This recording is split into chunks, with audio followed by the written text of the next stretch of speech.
Lakshmi creations Esakki Karvannan தயாரித்து இயக்கும் விமல் நடிக்கும் பரமசிவன் பாத்திமா ஜூன் 6 முதல் திரையரங்குகளில். சம்மர் ஹாலிடேஸ் வந்தாச்சு, நம்ம ஜிடி ஹாலிடேஸும் வந்தாச்சு.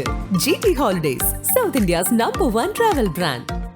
பழைய நகையை கொடுத்து வைட் 11 மந்த்ஸ்ல அதே அடைக்கு புது நகையை எடுத்துக்கோங்க. எக்ஸ்ட்ராவா ₹1 தர வேண்டாம். Magic old gold exchange. Vellore மாவட்டம் ஆம்பூர் அருகே உள்ள முள்ளிப்பாளையத்தைச் சேர்ந்தவர் 30 வயதான விமல்ராஜ் ஓட்டுநராக வேலை பார்த்து வருகிறார். இவரது மனைவி நிவேதா நிறைமாத கர்ப்பிணியாக இருந்த நிவேதாவிற்கு கடந்த 24ஆம் தேதி அடுக்கம்பாறையில் உள்ள அரசு மருத்துவமனையில் ஆண் குழந்தை பிறந்துள்ளது. அங்கு தாயும் சேயும் பேறுகால பின் சிகிச்சைக்காக மருத்துவமனையிலேயே அனுமதிக்கப்பட்டிருந்தனர். அப்போது குழந்தையின் கையில் குளுக்கோஸ் மற்றும் மருந்து செலுத்துவதற்கான ஊசி போடப்பட்டிருந்தது.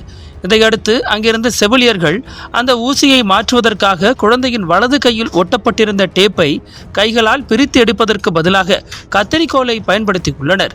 அப்போது எதிர்பாராத விதமாக டேப்பை நீக்கும் போது செவிலியர்கள் குழந்தையின் வலது கை கட்ட விரலையும் சேர்த்து வெட்டியுள்ளனர். இதனால் அந்த பச்சிளம் குழந்தை வலிதாங்க முடியாமல் வீறிட்டு கதறி அழத் தொடங்கியுள்ளது. இதை பார்த்து நடுங்கி போன குழந்தையின் பெற்றோர் மற்றும் அங்கிருந்த உறவினர்கள் செவிலியர்களுடன் கடுமையான வாக்குவாதத்தில் ஈடுபட்டுள்ளனர். மேலும் அரசு மருத்துவமனை நிர்வாகத்தை கண்டித்து அங்கு போராட்டத்தில் ஈடுபட்டதால் பெரும் பரபரப்பான சூழல் நிலவியது. இதையடுத்து மருத்துவமனை நிர்வாகம் குழந்தையின் கையில் பிளாஸ்டிக் சர்ஜரி சிகிச்சை மேற்கொள்வதற்காக உடனடியாக சென்னை ஸ்டான்லி அரசு மருத்துவமனைக்கு துண்டான விரலுடன் அனுப்பி வைத்துள்ளது. இந்த சம்பவம் குறித்து வழக்கு பதிவு செய்த போலீசார் சம்பந்தப்பட்ட செவிலியர் மற்றும் மருத்துவமனை நிர்வாகத்திடம் விசாரணை மேற்கொண்டு வருகின்றனர்.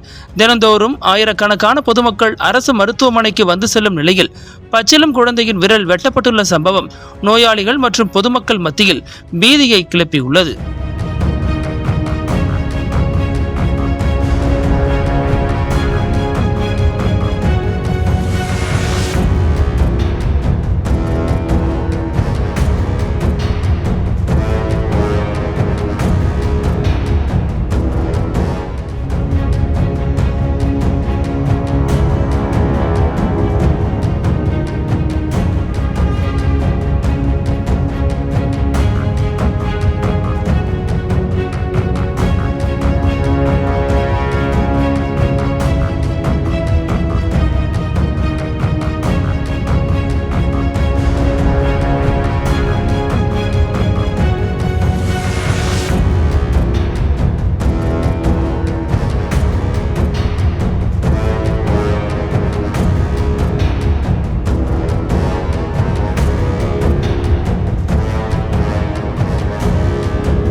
அனல் பறக்கும் செய்திகளை அப்டேட் செய்து கொள்ள நக்கீரன் களத்தை இப்பவே சப்ஸ்கிரைப் பண்ணுங்க.